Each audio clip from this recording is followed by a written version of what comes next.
Hi friends, love wonder construction Jio ഹോട്ട്സ്റ്റാറിൽ February 28 മുതൽ stream ചെയ്തുകൊണ്ടിരിക്കുന്ന ഒരു മലയാളം സീരീസാണ്.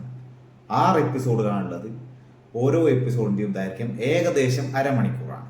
ഈ അടുത്ത കാലത്ത് ഇറങ്ങിയ സിനിമാ സീരീസുകൾ നോക്കുമ്പോൾ നല്ല ആപ്റ്റായിട്ടുള്ള പേര് കിട്ടിയ ഒരു കണ്ടന്റാണ് ലവ് വണ്ടർ കൺസ്ട്രക്ഷൻ. ഇതിൽ ലവ് ഉണ്ട്, കൺസ്ട്രക്ഷൻ ഉണ്ട്. എന്താണ് ബേസിക് പ്ലോട്ട് എന്ന് ഞാൻ പറയാം. നീരജ് മാധവ് അഭിനയിക്കുന്ന കഥാപാത്രം, അദ്ദേഹത്തിൻ്റെ ഡ്രീമാണ് ഒരു വീട് വെക്കുക എന്നുള്ളത്. അദ്ദേഹം ഒരു പ്രവാസിയാണ്. അവിടെ നിന്ന് ഉണ്ടാക്കുന്ന പൈസ മുഴുവനും വീട്ടിലേക്ക് അയച്ചു കൊടുക്കലാണ്, അച്ഛനും അമ്മക്കും വീട് വെക്കാൻ വേണ്ടി. അതേസമയം തന്നെ യാദൃശ്ചികമായി അദ്ദേഹം ഒരു പെൺകുട്ടിയെ കണ്ടുമുട്ടുന്നു, പ്രണയത്തിലാവുന്നു. അങ്ങനെ ഒരു റൊമാൻറ്റിക് ട്രാക്ക് പാരലായി പോകുന്നുണ്ട്. പക്ഷേ പ്രയോറിറ്റി ഹൗസിനാണ്. അപ്പോൾ ഇതിൻ്റെ ഇടയിൽ ഉണ്ടാകുന്ന പല സംഭവങ്ങളുമാണ് ലവ് അണ്ടർ കൺസ്ട്രക്ഷൻ എന്നുള്ള സീരീസ് മുന്നോട്ട് വെക്കുന്നത്.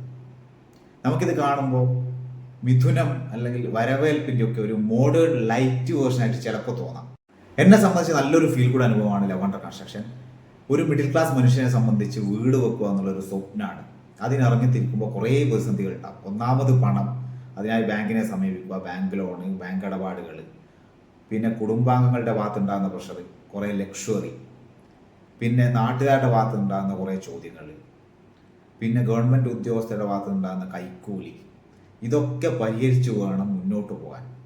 അതിൻ്റെ ഇടയിൽ ഇതേപോലെ ഒരു റൊമാൻറ്റിക് ട്രാക്ക് കൂടി ഉണ്ടെങ്കിൽ സംഭവം കൂടുതൽ കോംപ്ലിക്കേറ്റഡ് ആവും. അതുകൊണ്ട് തന്നെ ഒരു മിഡിൽ ക്ലാസ് മനുഷ്യനെ സംബന്ധിച്ച് നല്ല രീതിയിൽ റിലേറ്റ് ചെയ്യാൻ പറ്റുന്ന രീതിയിലാണ് സീരീസ് മേക്ക് ചെയ്തിരിക്കുന്നത്. ഇതിലെ ലീഡ് ആക്ടേഴ്സിൻ്റെ പെർഫോമൻസും എടുത്തു പറയേണ്ടതാണ്. നീരജ് മാധവ് നല്ല രീതിയിൽ തന്നെ അദ്ദേഹം അഭിനയിച്ചിട്ടുണ്ട്. ഒരു പ്രവാസിയുടെ ആ ഒരു വ്യാകുലതകൾ കൃത്യമായി സ്ക്രീനിലേക്ക് കൊണ്ടുവന്നിട്ടുണ്ട്. പിന്നെ ഫീമെയിൽ ലീഡായിട്ട് ഗൗരി കൃഷ്ണനാണ്. അവർ നല്ല രീതിയിൽ കാണാനൊക്കെ നല്ല ബ്യൂട്ടിഫുൾ ആണ്, നല്ല മെച്ചുവേർഡ് ആക്ടിങ്. പക്ഷേ ഇതിൽ എനിക്ക് ഏറ്റവും ഇഷ്ടപ്പെട്ടത്, എന്നെ സർപ്രൈസ് ചെയ്തത് അജു വർഗീസാണ്.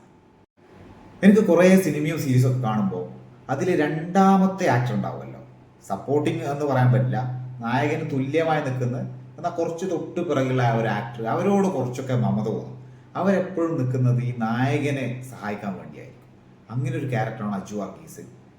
പക്ഷേ വളരെ നല്ല, നമുക്കൊരു ഇഷ്ടം തോന്നിയൊരു ക്യാരക്ടർ. അങ്ങനെ രണ്ടാമൻ വിജയിക്കുമ്പോൾ ഉണ്ടാകുന്ന ഒരു ഹാപ്പിനെസ് ഉണ്ടല്ലോ, അത് ഈ സീരീസ് തരുന്നുണ്ട്. ബാക്കി കുറേ സപ്പോർട്ടിങ് കാസ്റ്റുകളുണ്ട്, എല്ലാവരും നന്നായിട്ട് തന്നെ ചെയ്തിട്ടുണ്ട്. ഓവറോൾ ഹോട്ട്സ്റ്റാറിൻ്റെ സീരീസുകൾ എടുത്താൽ പേരില്ലൂർ പ്രീമിയർ ലീഗിൻ്റെ തൊട്ട് താഴെ ഞാൻ ഈ സീരീസിനെ വെക്കും. ഒരു നല്ലൊരു ഫീൽ ഗുഡ് അനുഭവം. ഞാൻ കൊടുക്കുന്ന റേറ്റിംഗ് 4.25 ഔട്ട് ഓഫ് 5.